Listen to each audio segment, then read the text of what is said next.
പ്രിയപ്പെട്ട കുട്ടികളെ, ഗണിതത്തിൽ ഒരേ സമയം പല ക്രിയകൾ ഉള്ള കണക്കുകൾ ചെയ്യുമ്പോൾ കുഴപ്പം വരാതിരിക്കാൻ ഉപയോഗിക്കുന്ന ഒരു നിയമമാണ് ബോഡ്മാസ് തിയറി അഥവാ ബോഡ്മാസ് റൂൾ. കണക്കുകൾ ചെയ്യേണ്ട ക്രമം നമ്മെ പഠിപ്പിക്കുന്നതാണ് ഈ തിയറി.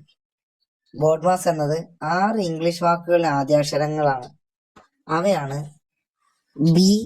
BODMAS അഥവാ brackets, orders, division, multiplication, addition, subtraction. ഈ ക്രമത്തിലാണ് കണക്കുകൾ ചെയ്യേണ്ടത്. ആദ്യം ബ്രാക്കറ്റിനുള്ളിൽ കണക്കുകൾ ചെയ്യണം. തുടർന്ന് ഘാതങ്ങൾ ഉണ്ടെങ്കിൽ അവ തീർക്കണം. അതിനുശേഷം ഭാഗാകരണവും അഥവാ ഹരണവും ഗുണനവും ഇടത്തു നിന്ന് വലത്തേക്ക് ചെയ്യണം. ഒടുവിൽ കൂട്ടലും കുറയ്ക്കലും ചെയ്യുന്നു. ബോഡ്മാസ് നിയമം പാലിച്ചാൽ എല്ലാവർക്കും ഒരേ ശരിയായ ഉത്തരം ലഭിക്കും. അതിനാൽ കണക്കുകൾ ലളിതവും വ്യക്തവുമായി പരിഹരിക്കാൻ ബോഡ്മാസ് തിയറി നമ്മെ സഹായിക്കുന്നു.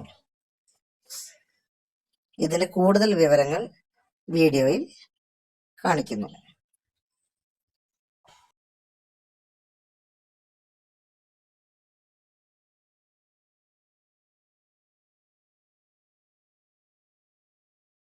സോ നമ്മുടെ ഇന്നത്തെ വീഡിയോ എന്ന് പറയുന്നത് എന്താണ് ബോഡ്മാസ് റൂൾ എന്നുള്ളതാണ്. കാരണം ഇന്ന് പല കുട്ടികൾക്കും അറിയില്ല എന്താണ് ബോഡ്മാസ് റൂള്, ഇത് എങ്ങനെയാണ് അപ്ലൈ ചെയ്യേണ്ടത്, ഇതൊന്നും അറിയില്ല. സോ എങ്ങനെയുള്ള സന്ദർഭത്തിലാണ് ബോഡ്മാസ് റൂൾ ഉപയോഗിക്കേണ്ടത്, അതേപോലെ ബോഡ്മാസ് റൂൾ എന്താണ് എന്നെല്ലാമാണ് ഇന്ന് ഈ വീഡിയോയിൽ നമ്മൾ പറയാനായിട്ട് പോകുന്നത്. അപ്പൊ അതിനു മുന്നേ ആയിട്ട് നമുക്ക് ചെറിയൊരു എക്സാമ്പിൾ വെച്ച് ചെയ്തു കൊടുക്കാം. 8+2 × 5 ഒന്ന് ചെയ്തു നോക്കിയാലോ. ബോഡ്മാസ് റൂൾ അറിയാത്തൊരു കുട്ടിയാണെങ്കിൽ ഇതെങ്ങനെ ചെയ്യും? ആദ്യം ഈ 8ഉം 2ഉം നമ്മൾ കൂട്ടും. 8ഉം 2ഉം നമ്മൾ കൂട്ടിയാൽ എത്രയാണ്? 10 ആണ്. ആ 10നോട് എന്ത് ചെയ്യും? ഈ 5നെ മൾട്ടിപ്ലൈ ചെയ്യും. 10 × 5 എത്ര വന്നു? 50 വന്നു. ശരിക്കും ഇതിന്റെ ഉത്തരം 50 ആണോ വരിക?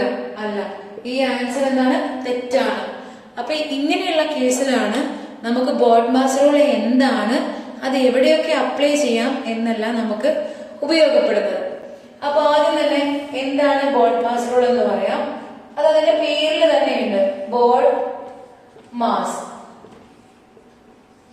ഓരോന്നും എന്തിനെയെല്ലാം ഡിനോട്ട് ചെയ്യുന്നത് ഫസ്റ്റ് നമുക്ക് നോക്കാം. ബി എന്ന് പറയുന്നത് ബ്രാക്കറ്റ് ആണ്. അതായത് ഒരു കണക്ക് നമുക്ക് ചെയ്യാൻ തരുമ്പോൾ അവിടെ ബ്രാക്കറ്റ് ഉണ്ടെങ്കിൽ ആദ്യം ഏത് ചെയ്യണം?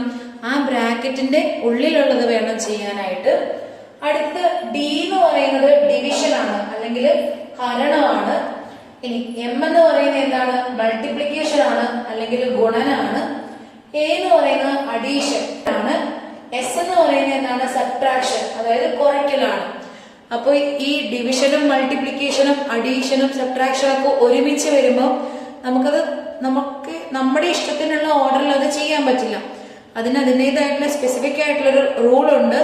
ആ റൂളാണ് നമ്മുടെ ബോഡ്മാസ് റൂൾ എന്ന് പറയുന്നത്. സോ ബി എന്ന് പറയുന്നത് ബ്രാക്കറ്റ് ആണ്, ഡി എന്ന് പറയുന്നത് ഡിവിഷൻ അല്ലെങ്കിൽ ഹരണാണ്, എം എന്ന് പറയുന്നത് മൾട്ടിപ്ലിക്കേഷൻ അല്ലെങ്കിൽ ഗുണനാണ്, എ എന്ന് പറയുന്നത് അഡീഷൻ കൂട്ടൽ, എസ് എന്ന് പറയുന്നത് സബ്ട്രാക്ഷൻ. സോ നമുക്കൊരു എക്സാമ്പിൾ ചെയ്യാം.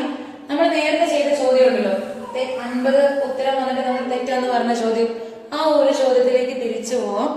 അതിൽ ബോഡ്മാസ് റൂൾ അപ്ലൈ ചെയ്താൽ കറക്റ്റ് ആൻസർ എന്തായിരിക്കും വരിക എന്നുള്ളത് ചെക്ക് ചെയ്ത് നോക്കാം.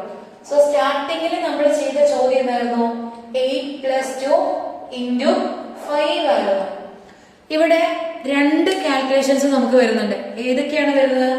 അഡീഷനും വരുന്നുണ്ട്, അതേപോലെ മൾട്ടിപ്ലിക്കേഷനും വരുന്നുണ്ട്. ബോഡ്മാസ് റൂൾ അനുസരിച്ച് അഡീഷൻ ആണോ മൾട്ടിപ്ലിക്കേഷൻ ആണോ ആദ്യം ചെയ്യേണ്ടത്? മൾട്ടിപ്ലിക്കേഷൻ വേണം ആദ്യം ചെയ്യാനായിട്ട്. സോ ഈ 8നെ നമ്മൾ ഒന്നും ചെയ്യരുത്, ഈ പ്ലസ് അതേപോലെ ഇട്ടു. ഇവിടെ ഈ മൾട്ടിപ്ലിക്കേഷൻ ആദ്യം ചെയ്യണം. 2 × 5, 2 × 5 എത്രയാണ്? 10 ആണ്. 8ഉം 10ഉം കൂടെ കൂട്ടിയാൽ എത്ര വന്നു? 18 വന്നു. സോ നമുക്ക് നേരത്തെ കിട്ടിയ ആൻസർ എത്രയായിരുന്നു? 50 ആയിരുന്നു. ബട്ട് ആ റൂള് പ്രകാരം, ബോഡ്മാസ് റൂള് പ്രകാരം കറക്റ്റ് നമ്മൾ കാൽക്കുലേഷൻ ഫോളോ ചെയ്തപ്പോൾ നമുക്ക് ആൻസർ എത്രയാണ് വന്നത്? 18 ആണ് വന്നത്. സോ കറക്റ്റ് ആൻസർ എന്ന് പറയുന്നത് 18 ആണ്. ഇങ്ങനെയുള്ള സിറ്റുവേഷൻസിലാണ് എങ്ങനെയാണ് ബോഡ്മാസ് റൂൾ യൂസ് ചെയ്യേണ്ടത് എന്നുള്ളത് നമ്മൾ ഉപയോഗിക്കേണ്ടത്. അങ്ങനെയാണെങ്കിൽ അടുത്തതായിട്ട് ഒരു എക്സാമ്പിൾ ചെയ്യാം. ഒരു എക്സാമ്പിൾ എടുത്തു. 40 പ്ലസ് 20 ഡിവൈഡഡ് ബൈ 4 എന്നുള്ളൊരു ക്വസ്റ്റ്യൻ എടുത്തു. ഇവിടെ നമുക്ക് രണ്ട് കാൽക്കുലേഷൻ ഉണ്ട്. ഒന്ന് അഡീഷൻ വരുന്നുണ്ട്, അതേപോലെ ഒന്ന് ഡിവിഷനും വരുന്നുണ്ട്. കൂട്ടലാണോ ഹരണം, കൂട്ടുവാണോ വേണ്ടത് ഹരിക്കുവാണോ വേണ്ടത്? ആദ്യം നമ്മൾ എന്ത് ചെയ്യണം? ഡിവിഷൻ വേണം ചെയ്യാനായിട്ട്. ഈ 40 പ്ലസ് നമ്മൾ ഒന്നും ചെയ്യരുത്, 20 ഡിവൈഡഡ് ബൈ 4 ആദ്യം ചെയ്യണം. 20നെ 4 കൊണ്ട് ഡിവൈഡ് ചെയ്താല് 20ൽ എത്ര 4 ഉണ്ട്? 5 എണ്ണം ഉണ്ട്. അപ്പൊ 40 പ്ലസ് 5 എത്രയാ വരുന്നത്? 45 ആണ് കറക്റ്റ് ആയിട്ടുള്ള ആൻസർ എന്ന് പറയുന്നത്. ബോഡ്മാസ് റൂൾ അറിയാത്ത ഒരാൾ ചെയ്യുവാണെങ്കിൽ എങ്ങനെ ചെയ്യും? 40 20 കൂടെ കൂട്ടിയിട്ട് 60 വരും. 60നെ 4 കൊണ്ട് ഡിവൈഡ് ചെയ്യുമ്പോൾ അയാൾക്ക് എത്രയായിരിക്കും ഉത്തരം കിട്ടുക? 15 ആയിരിക്കും ഉത്തരം കിട്ടുക. അത് തെറ്റാണ്. എന്താ ചെയ്യേണ്ടത്? ആദ്യം ഇവിടെ ഈ ഡിവിഷൻ ആദ്യം ചെയ്യണം. 20 ഡിവൈഡ് ബൈ 4 ചെയ്യണം. അത് നമുക്ക് 5 വരും. അങ്ങനെ 40 പ്ലസ് 5 എത്രയായിരിക്കും ആൻസർ വരുന്നത്? 45 ആയിരിക്കും ആൻസർ വരുന്നത്. സോ നമുക്ക് ഒത്തിരി കാൽക്കുലേഷൻസ്, അഡീഷനും മൾട്ടിപ്ലിക്കേഷനും ഡിവിഷനും ഒക്കെ ഒരുമിച്ച് വന്നാല് ബോഡ്മാസ് റൂൾ പ്രകാരം കാൽക്കുലേഷൻസ് ചെയ്യാനായിട്ട് ശ്രദ്ധിക്കണം. PSC ക്വസ്റ്റ്യൻസിലൊക്കെ ഒത്തിരി ഇങ്ങനത്തെ റൂൾ നമുക്ക് കാണാൻ സാധിക്കുന്നുണ്ട്. Okay, thank you. Every night I we paradise.